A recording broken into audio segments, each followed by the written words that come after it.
Towards civil disobedience movement, इसको हम दांडी मार्च भी कहते हैं। ये महात्मा गांधी का सबसे बड़ा मार्च था। तो इससे पहले हम देखेंगे स्वराज पार्टी की स्थापना हुई CR दास और मोतीलाल नेहरू के द्वारा। पंडित जवाहरलाल नेहरू के पिता थे पंडित मोतीलाल नेहरू।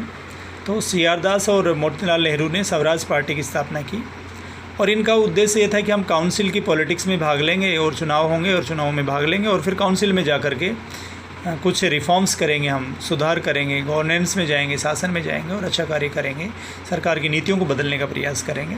तो स्वराज पार्टी की स्थापना होती है। फिर साइमन कमीशन भारत में आता है 1928 में।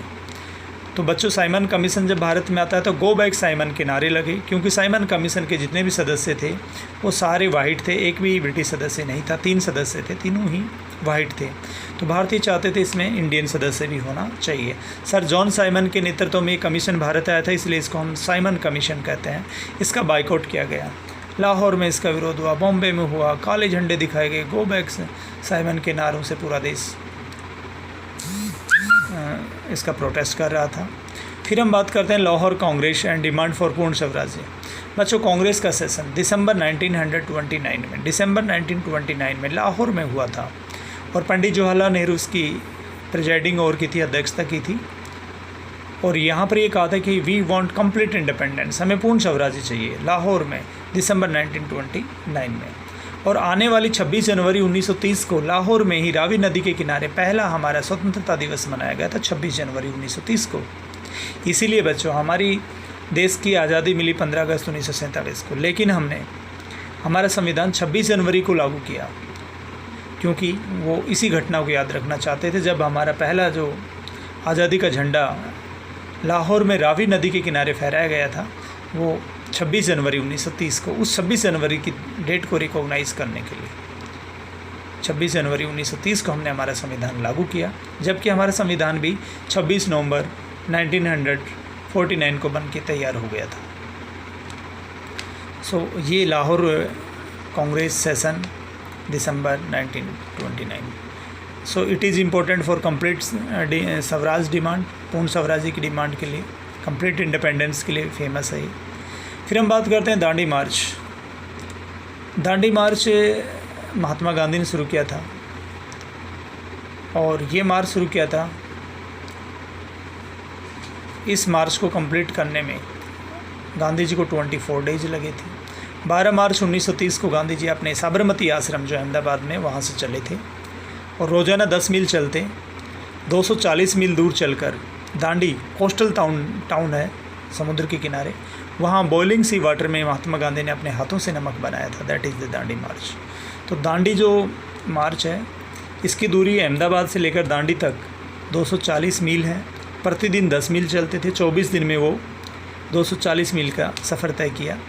और दांडी जो मार्च है उसकी शुरुआत 12 मार्च 1930 को होती है अहमदाबाद से, साबरमती आश्रम से, और 6 अप्रैल 1930 को दांडी जगह पहुंच जाते हैं, नमक कानून तोड़ देते हैं, ब्रेकिंग द साल्ट लॉ। क्योंकि इससे पहले साल्ट को बनाने की जो मोनोपोली थी वो ब्रिटिश के पास थी, ब्रिटिश ही नमक बना सकते थे, भारतीयों को नमक बनाने का अधिकार नहीं था। और इसी के साथ सिविल डिसोबीडियंस मूवमेंट की शुरुआत हो जाती है। तो इसको हम दांडी मार्च कहते हैं। 12 मार्च 1930 को शुरू हुआ, 6 अप्रैल 1930 को दांडी पहुँच गए।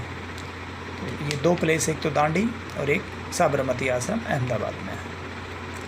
फिर है गवर्नमेंट रिप्रेसिव पॉलिसी। सरकार ने बहुत ही रिप्रेसिव पॉलिसी अपनाई, दमनकारी नीति अपनाई, दमन करना शुरू कर दिया, लोगों को अरेस्ट करना, जेलों में डालना शुरू कर दिया, पुलिस लाठीचार्ज शुरू कर दिया।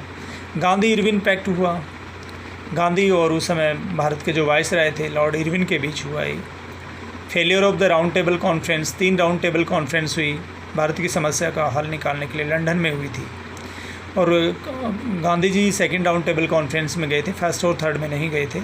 लेकिन तीनों ही राउंड टेबल कॉन्फ्रेंस थी, ये भारत की समस्या का कोई हल नहीं निकाल सकी। जब हमारा आंदोलन पीक पर था तब उन्होंने राउंड टेबल कॉन्फ्रेंस ऑर्गेनाइज़ किया और इस प्रकार से हमारे आंदोलन को कमज़ोर करने का उनका एक तरीका था। और जबकि भारत की समस्या का कोई हल यहाँ पर नहीं निकाला गया राउंड टेबल कॉन्फ्रेंस में।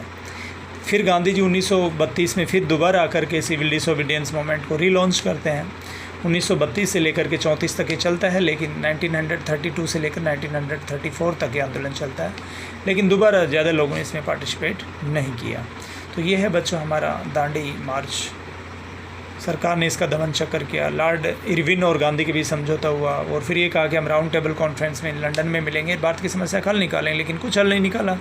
निराश होकर गांधी जी भारत आए सेकेंड राउंड टेबल कॉन्फ्रेंस के बाद और रीलॉन्च किया दोबारा से सिविल डिसोबीडियंस मूवमेंट, लेकिन उसमें ज़्यादा लोगों ने पार्टिसिपेट नहीं किया।